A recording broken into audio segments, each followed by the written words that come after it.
Ṣáná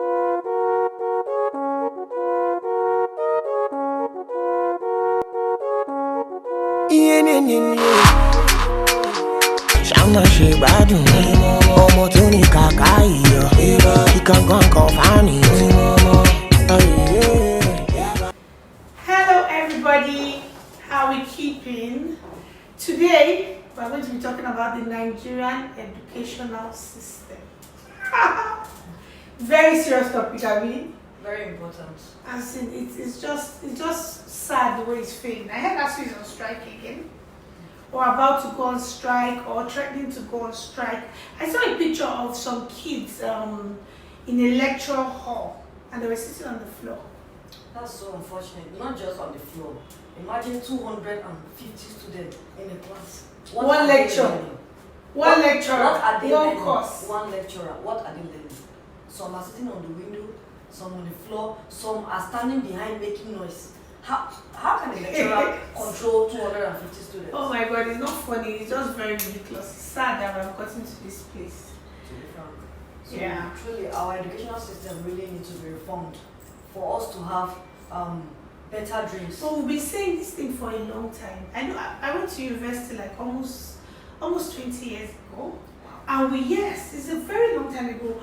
But we still had ASU strike for a whole year. This was what, 2002 to 2003, for a whole year we were at home. So if we'll be having this problem far back then, and we're still having it today, what really can be done? That means we have to contribute our own quota, not just the government.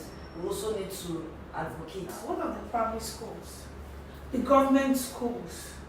The schools for everyday people. You understand what I mean? Because private schools are so expensive. Yes. And even in the government schools, they don't provide things like computers, proper labs.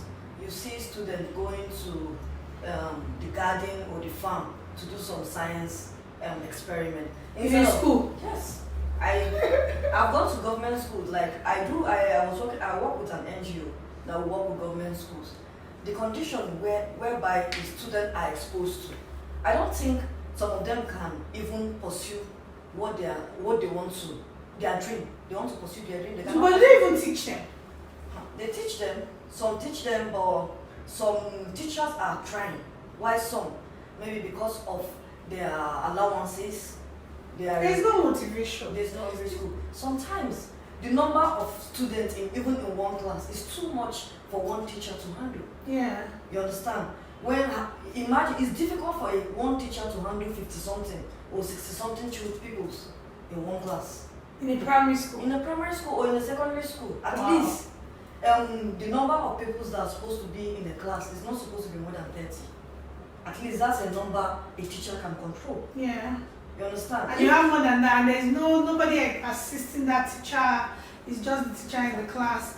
And you see, the thing is, I'm always so worried about the way most kids in public schools go to school, you know.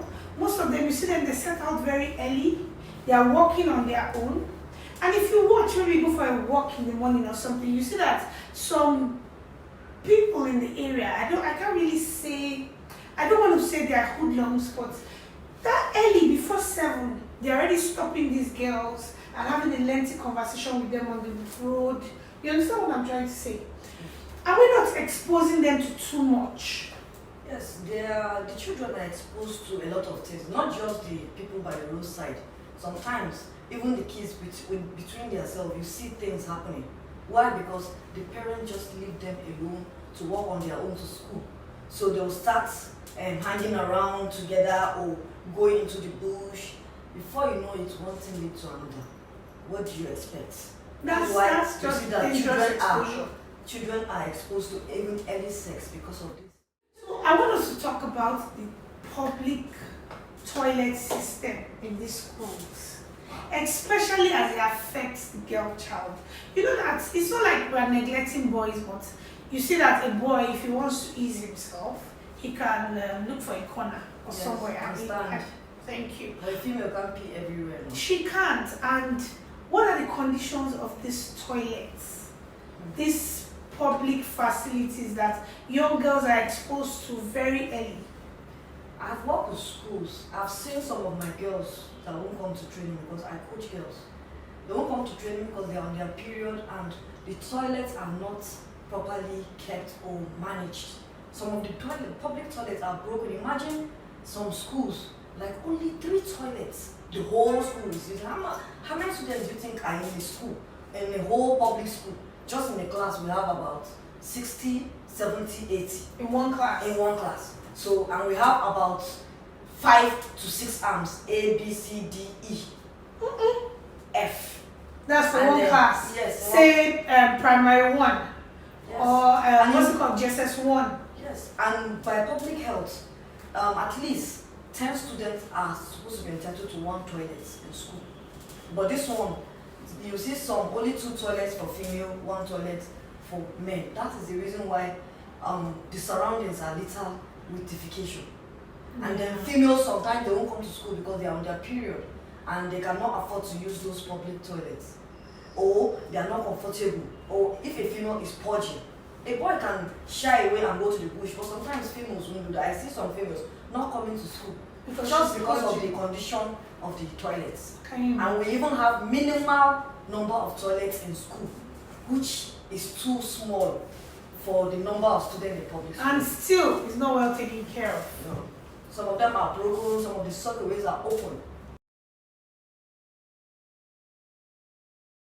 In the secondary school curriculum, or let me say even from primary school, because I've seen China, even from primary school, they expose children to different kind of projects, handwork. You understand? Some of these are China phones, it's JS3. It's JS3 projects. Then they start it. Yes, it's JSS3 projects and SS3 high school projects. So and they start from primary school, yes. They start from primary school. So in the primary school curriculum and also in the secondary school, handwork like sewing, making of shoes, beads should be incorporated into the curriculum. Like from primary school, imagine if a child, they start teaching him how to make sneakers. They start teaching him how to make sneakers. What do you think by the time he has finished secondary school, he can open a company of shoes. To the China children, they are making phones. Most of the China phones that is being used, the China laptops, the speakers, is their projects. I think we should desensitize ourselves from this mindset of, oh, my child should go to school and become a doctor, become a lawyer. We can see that in Nigeria now, entrepreneurship is the way forward. You have to at least be able to do something and start off where you don't have government backing. It does, because aside being a doctor, nurse, you can also, there are entrepreneurs that are far bigger and even employing the doctors. Of course. So that's why I think the curriculum should be reduced to a minimal number of subjects to help the children at least study and learn and focus on their dreams. The welfare of the teachers have to improve for the educational system to improve, not just the infrastructures. Yes. The welfare of the teachers have to be very, very, very, very content. Thank you, Tima. Beautiful talking to you. So now, let's play a game. NEPA. Frustrated. Perfumes. Perfumes. Social media. Fake news. Nigerian government. Ridiculous. Food. Amazing. Colors. Not much. Indifferent. Gender. Inequality. Killing somebody, she want make her come carry her. I'ma make her in one body, yeah. Hey baby, hey, you know what it is. Oh yeah, bring her the baby.